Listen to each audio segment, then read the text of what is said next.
लेकिन उसमें आपको ध्यान देना है, परीक्षा मंथन पढ़ लीजिएगा, ठीक है, या दर्पण पढ़े तो दर्पण पढ़िएगा, ठीक है। करंट के लिए हो गया। ओवरऑल अब जानना है कि ज्योग्राफी कहाँ से पढ़े, इकोनॉमिक्स कहाँ से पढ़े। तो मेरी जो किताब है, मैंने जो लिखी है, मैं उसी की बात करूंगा, ठीक है, तो आप उससे पढ़ लीजिए। ये 4 है। पहले पीटी कर लीजिए, मेंस का ही पढ़ा देंगे, डोंट वरी। मेंस का क्लास कल हम आ रहे हैं, और आप लोग अगर पूरी तैयारी करके आइएगा तो मेरे पास स्टेमिना है 6-7 घंटा का, इसलिए कोई दिक्कत नहीं है।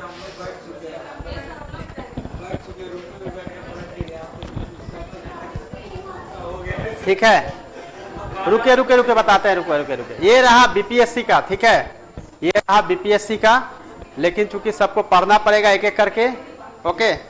कल तो फिर आना है ना सबको? हाँ, तो फिर कल भी बता देंगे, कोई दिक्कत नहीं है। यूपीएससी में जितने भी स्टूडेंट हैं उनके लिए मैं बता देता हूँ, लिख के बताए कि बोलेंगे तो हो जाएगा।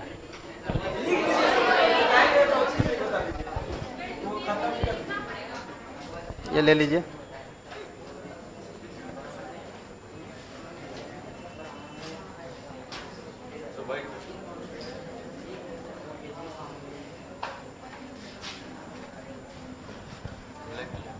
ब्लैक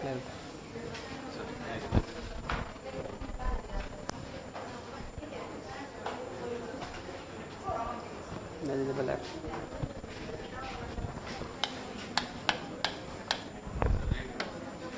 रेड हो,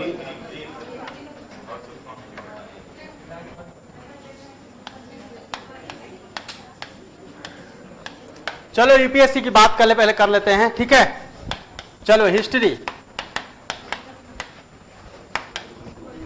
6 to 12 class NCERT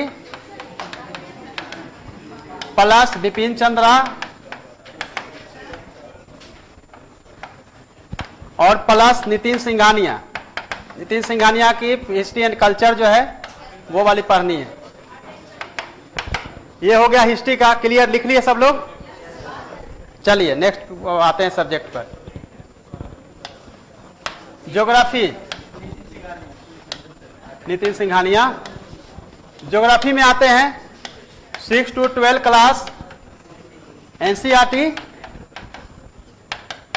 okay, plus Mamoria की किताब, Mamoria plus student Oxford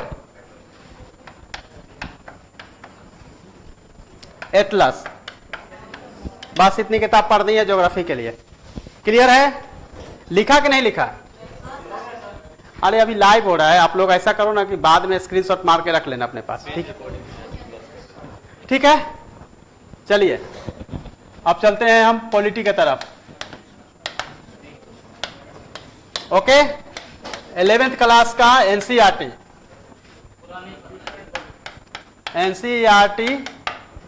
11th class का प्लस लक्ष्मीकांत। इस 2 के अलावा कुछ नहीं पढ़ना है। क्या बोले? 9th का नहीं, 11th में आपका पॉलिटिकल सिस्टम वगैरह दिया हुआ है, ठीक है। इकोनॉमी, ठीक है, इकोनॉमी में जो है आपको 9th 10th का पढ़ना है plus 11th। 9th 10th 11th में भी सब किताब नहीं पढ़ना है।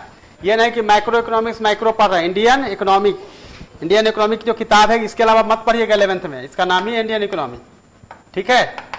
इसके अलावा दूसरी किताब मत पढ़िए। 9th 10th कॉन्सेप्ट के लिए पढ़ लीजिएगा, प्लस पढ़ना है रमेश सिंह की किताब। इसके अलावा कोई किताब नहीं पढ़नी है, फाइनल है, ओके। एनवायरमेंट इकोलॉजी,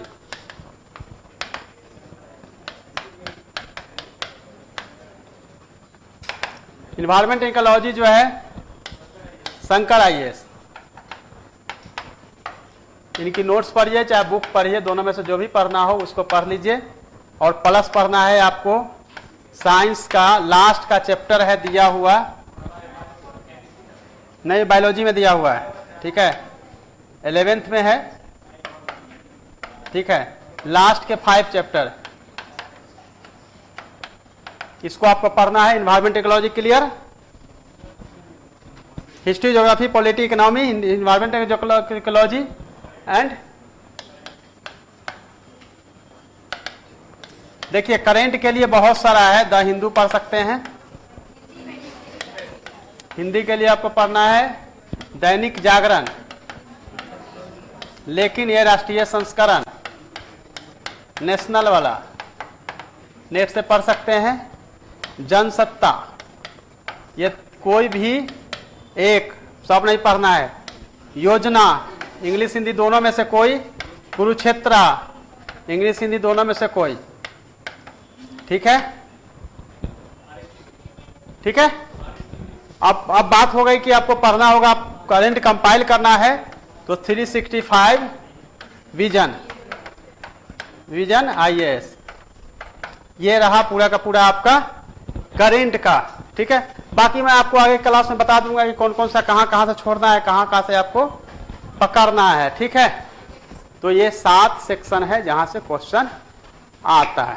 ठीक है, कोई छूटा? साइंस छूट गया क्या? तुम लोग पढ़ते हो बेवकूफ?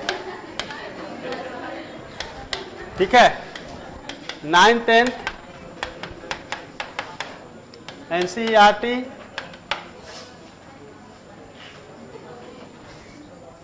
NCERT एंड स्पेक्ट्रम गाइड, ये 7 ही सेगमेंट है जहां से क्वेश्चन, मतलब जहां आपको प्रीलिम्स के लिए तैयारी करनी, इसके अलावा नहीं है। सीसेट, मैथ रीजनिंग किसके किताब पढ़ते हैं? मैथ रीजनिंग केवल और केवल RS Agarwal, but RS Agarwal का केवल और केवल 10+10 चैप्टर ओनली, जो चैप्टर से क्वेश्चन आता है उसके अलावा कहीं से भी नहीं पढ़ना है। पूरी मोटी किताब है उसको नहीं पढ़ना है, आपको इतना ध्यान रखना है। इसके अलावा जो है स्पेक्ट्रम प्लस क्रॉनिकल गाइड, ये केवल आपको यूज करना है प्रैक्टिस सेट के लिए और डिस्क्रिप्शन जो क्वेश्चन आते हैं उसके लिए, और लास्ट 10 इयर्स के क्वेश्चन को आपको रिवाइज करना है, बना लेना है। इससे आपका जो है सीसेट सोल्व हो जाएगा। पूछ रहे थे सीसेट से, आप बताइए ये सीसेट का है, आपको कोई दिक्कत होगा अलग से मिल लीजिएगा, हम आपको गाइड कर देंगे। कोई बात नहीं है, इंग्लिश हम बता देते हैं। इंग्लिश का 2 है, इंग्लिश का तो 1 है कि अगर सीसेट आप हिंदी में दे रहे हैं तो ठीक है, ओके। इंग्लिश जो है आपका कितने मार्क्स का है?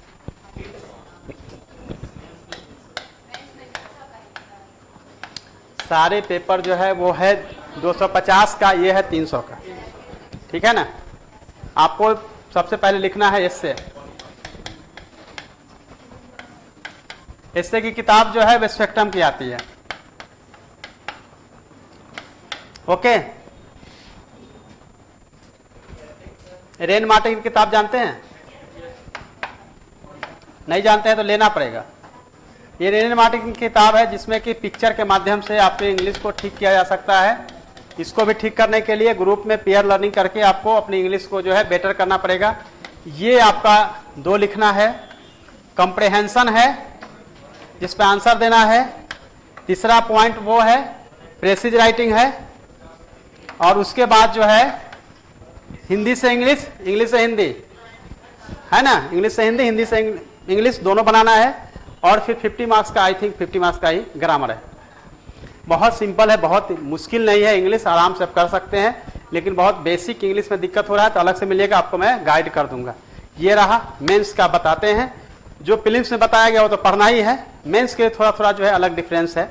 इंटरनेशनल रिलेशन के लिए अलग से जो मैगजीन वगैरह है उसी को पढ़ना है, ट्रेडिशनली कुछ भी नहीं पढ़ना है।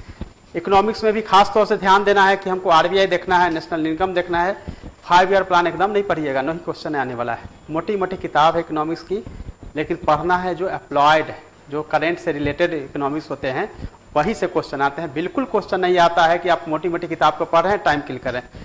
जितनी भी किताब है टेक्स्ट बुक, वर्ल्ड की कोई ऐसी टेक्स्ट बुक नहीं है जिसको कि 100% पढ़ना है। बस पहले गांठ बांध लीजिए, जो जरूरी है वही कंटेंट, वही चैप्टर पढ़ना चाहिए। जैसे लक्ष्मीकांत आपको बताते होंगे, fundamental rights, duties, president, vice president, directive principle of state, supreme court, amendment, CAG, attorney general of India, खत्म हो गया पंचायती राज। इसके अलावा है ही नहीं। 85 चैप्टर में से आपको बस मैक्सिमम 15 चैप्टर पढ़ना है। कितना चैप्टर घट गया? 60 चैप्टर सीधे छोड़ देना है, यानी कि 15% पढ़ने लायक चीज़ है उसमें। बिपिन चंद्रा में भी आप देखेंगे कि फ्रीडम मूवमेंट का जो पोर्शन है वो पोर्शन खासतौर से 1930 के बाद का पोर्शन अच्छा दिया हो। पहले वाला पोर्शन जो है ग्रोवर से पढ़ना पड़ता है, बिल ग्रोवर से। क्लियर है ना? इकोनॉमी में भी यही होता है, आरबीआई, नेशनल इनकम, इसके अलावा आपको स्टॉक एक्सचेंज बाजार, इसके अलावा कुछ नहीं पढ़ना होता। ज्योग्राफी में यही है, इंडियन ज्योग्राफी फोकस्ड है। 60% 70% क्वेश्चन जो है वो आता है फिजिकल ज्योग्राफी से। तो वैसी चीज़ें इसमें सेटलमेंट वगैरह है, आप पढ़ेंगे 6 से 12। हमने कहा एक किताब होगा बस्ती भूगोल का, जिसमें बताया होगा कि नदी के किनारे बसता है, ये इस तरह के शहर होते हैं, ये धार्मिक नगर बसते हैं, ये पर्यटन के दृष्टिकोण से बसते हैं, अलग अलग टाइप का दिया हुआ है। कैसे लोग बैठते हैं, वो पूरा रैखिक ढंग से बैठते हैं, बसते हैं, गोल ढंग, ये बहुत तरह का टाइप। मतलब इसका क्वेश्चन से कोई मतलब नहीं है, कहीं से क्वेश्चन आने ही वाला नहीं है। समझ में आया? तो वो पहले से डिसाइड करना होता है कि ये नहीं आएगा, यहाँ से नहीं आएगा। अब इवन कि हम मेमोरिया की किताब बता रहे थे, फिजिकल का शुरू का पोर्शन, इसके अलावा कुछ है ही नहीं है किताब में। आप देखेंगे गोपाल सिंह की किताब, बहुत सारी बुक है, किताब जमा करने के बजाय पहले जो है कोई सीनियर से या जो जानते हो उनको, उनसे टिक लगवा लीजिए कि जो जो इंपॉर्टेंट चैप्टर होगा उसी को पढ़ना है। यानी कि आपको सिलेक्टिव होना होगा, तभी आप सक्सेस हो सकते हैं कोई भी एग्जाम के लिए। ऐसा नहीं किताब मैंने बता दिया, शुरू से लेकर अंत तक पढ़ रहे हैं, टाइम किल कर रहे हैं। ठीक है, 5 किताब को जमा करेंगे, इसका मतलब है कि पांचों किताब को मिलाएंगे तो एक किताब के बराबर ही कंटेंट होगा। डेफिनेटली कंटेंट उतना ही होगा। कोई ऐसी किताब नहीं है जिसमें कि 100% कंटेंट अच्छा है। बीएल ग्रोवर की किताब शुरू का जो है कंटेंट, जिसमें कि यूरोपीय कंपनियों का आगमन, आंग्ल मराठा, आंग्ल एंग्लो, आंग्ल फ्रेंच से लेकर आंग्ल मैसूर जितने भी युद्ध हुए हैं, और एक्ट जो है खासतौर से चार्टर एक्ट से लेकर आपका बाकी का जो 1909, 1935 जितने एक्ट बने हैं, उन सब चीज़ों में क्वेश्चन पूछा जाएगा। वह पोर्शन इसका अच्छा है, लेकिन फ्रीडम मूवमेंट बिल्कुल ही फालतू है। हालांकि मैं किसी का आलोचना नहीं करना चाहता हूँ, एक कॉम्पिटिटिव एग्जाम के व्यू से बोल रहा हूँ, सो सॉरी, आप इसको अन्यथा न लेंगे, लेकिन पीछे का पोर्शन कोई मतलब का नहीं। समझ गए मेरा विजन? इसी के हिसाब से आपको तैयारी करनी है। जिनको बहुत मन लग रहा था पढ़ने में, उन लोगों का रिजल्ट होगा। जिनको मन नहीं लग रहा था, जाने का मन था, उनका रिजल्ट में थोड़ा सा भी डाउट है। All the best.